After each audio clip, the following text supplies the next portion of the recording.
name is Christy. I'm in charge of market research and statistics.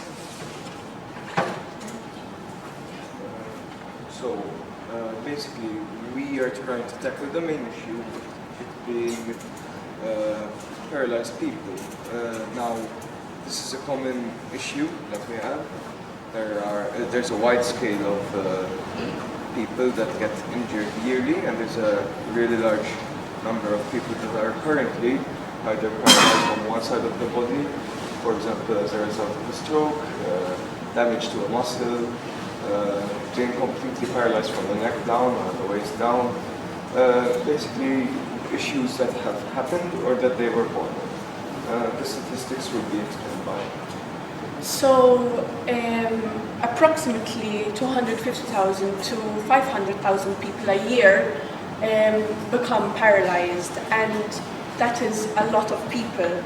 So we have created this exoskeleton aimed at people who are paralyzed, missing limbs with certain modifications, or even people in therapy.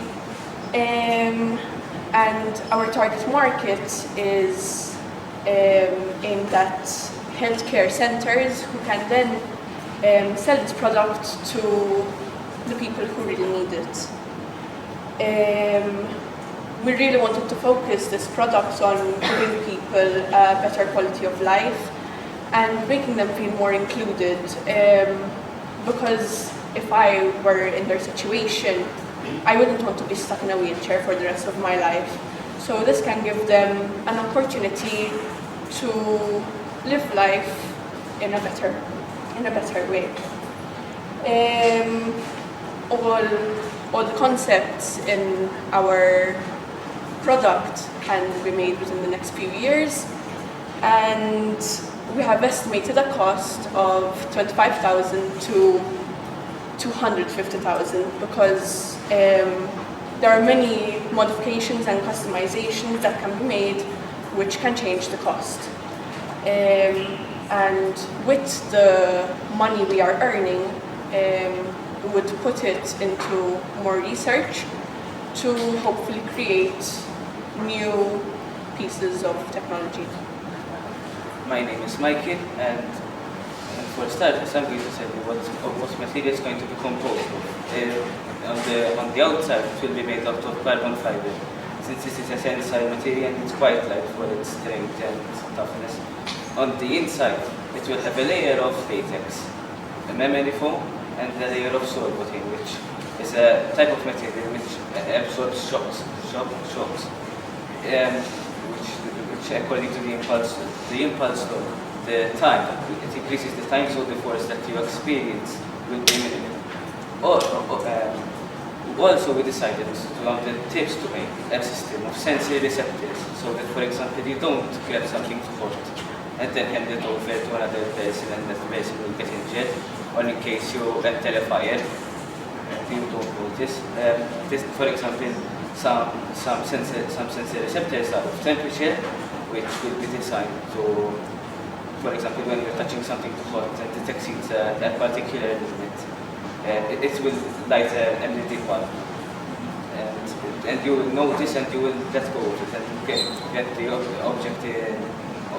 object in respect another time. And we will also have pressure receptors, which will be composed of the pressure. The receptors will send a signal to the transistor, and it will go to the CPU.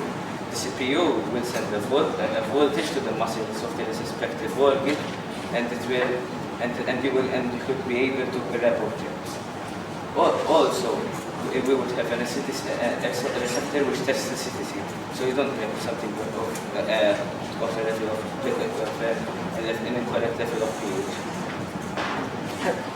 Hello, my name is Julian, and during the construction of Exo.M.A, I was held responsible for the electronic circuitry and the control circuitry, control engineering. Power supply. This suit is powered by lithium battery, not just any lithium-ion battery, or lithium titanium oxide battery. These batteries are renowned for safety. I've seen people hammering them without explosions, a high volumetric and massive energy density, along with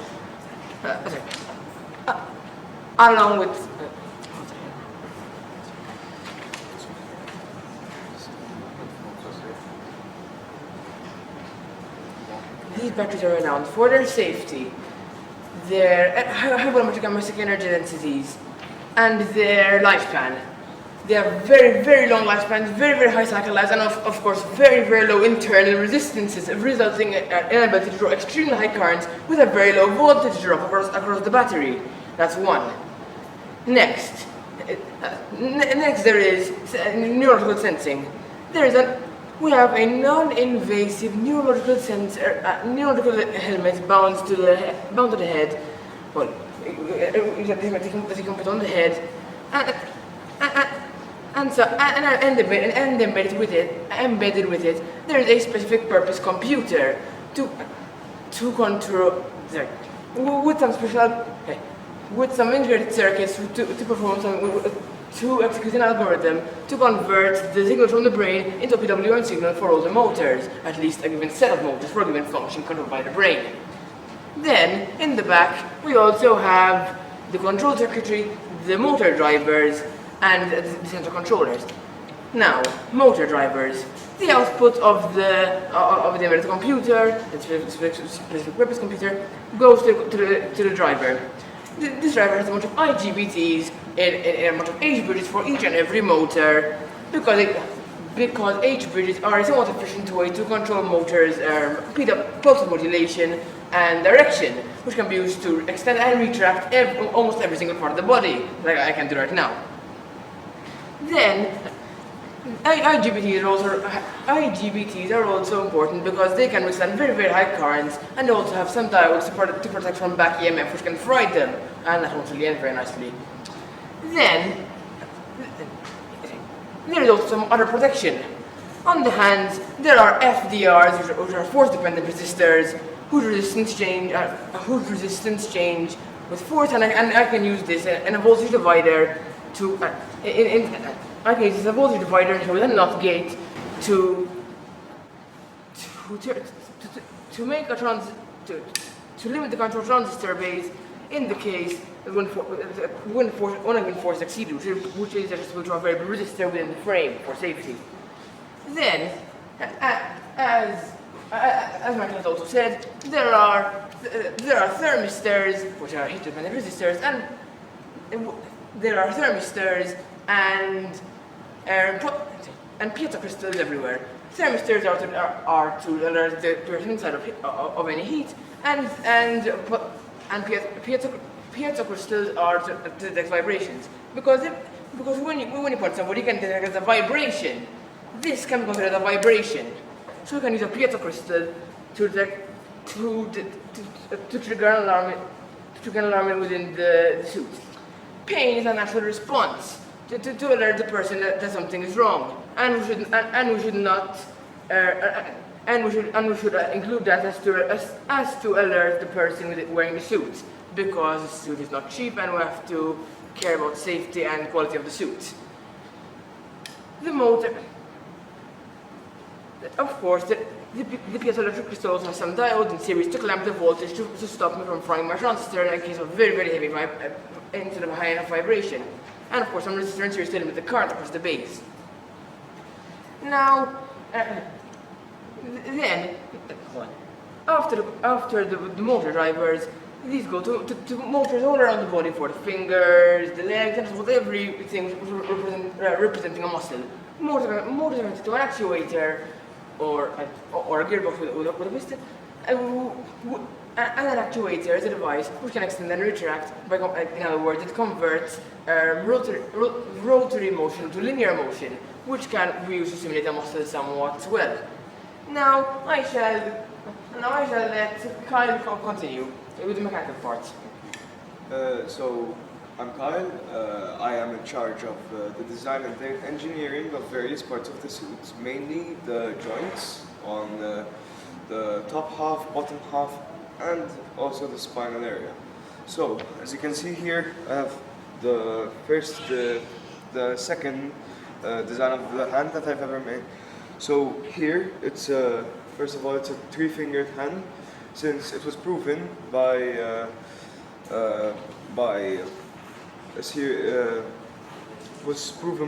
test called named by Scamper, which is a series of inquiries to yourself and to your product, which can improve and make an already well-proven idea or design even better by either eliminating things that are not necessary and or improving things that are already built in and could be taken out and put back in.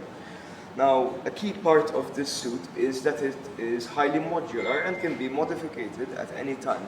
And it is the main reason why its price range is so very far-fetched.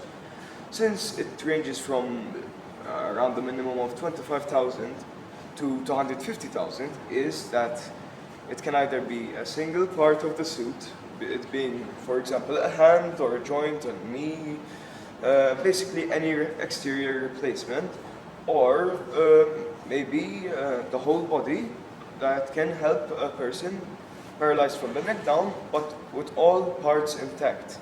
Now, what I tried my best to include in the suit is it being automatically adjustable by including an elastic property in between some joints, usually being used in either headphones, and this doesn't really mean that something can be automatically adjusted via an elastic material, but a design process on a material that can get pushed in and pushed out with either a coil or automatically, because the material is either malleable, ductile, and can reform, also being a smart material. For example, inside the main frame of the hip, there is an interior. It is also hollow. This is a side view of the exterior of the hip. Therefore, a leg, be it working or not, can be put inside, and the exterior may function accordingly. Here, about the high area near the knee can automatically adjust, since there are two joints, them being the hip and the knee. Therefore, this part, it doesn't have any joints, therefore it can get longer. With a strap over here, as much as it's tightened, it will pull on the interior rod, which is included in this side region, and it extends the knee joint, therefore it still remains wrapped around the knee. It uses various suspensions, but it doesn't use hydraulics for the main reason that they are noisy, bulky, and if something bad happens, for example a leak, it's hard to maintain, as hydraulics are usually a large tube that is not exactly patchable. For example, a balloon or maybe a bouncy castle. It can be patched with a piece of industrial tape or something like that. Maybe duct tape as well.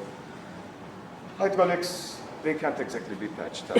So we've decided to use actuators, which are basically, instead of having a motor, which is bulky, to say the least, actuators are long. Therefore, instead of having them stuck out, they could be inserted or having them exposed on the surface of the leg. Now, how exactly do you transform a movement that is going down and having it move something to the left? Simply by having two loose points, something close to a joint, that basically give the middle section a free will and push something due to another entity having only one way to go, which is either a left or a right motion. Since the actuator pushes or pulls, it also has a joint here, which when it pulls, the joint goes up. When it pushes, the joint goes sideways. This can be seen in a place such as here, which imitates the movement of the hip going on the x-axis, such as this. It's what makes the hip rotate on a point, which is here. Now, as complex as this is, it has to be plated, not only from the outside, but in the inside. Not only for aesthetics, but people can get injured. Simply having your finger stuck in here can get it pinched and maybe even broken. Therefore, as he said, there will be a number of paddings such as latex and then memory foam, and then maybe also lined with linen for, you know, cooling purposes and not to damage the foam itself. So these are the mechanics. They are mainly used to still contain a body. The body can be working or not be working. Therefore, if a body is partly working, it can be helped to rebuild its previous structure. For example, someone went through a traumatic injury that maybe hurt their tendon or something, it inflamed, and nothing was the same again. There has to be therapy. And obviously, you can't do push-ups with an injured arm. But what if there could be an assistant which is within you, or basically an exoskeleton? So not only can this help people which are paralyzed, this can help people which have limbs, cannot use them, but it can give them the ability to do so.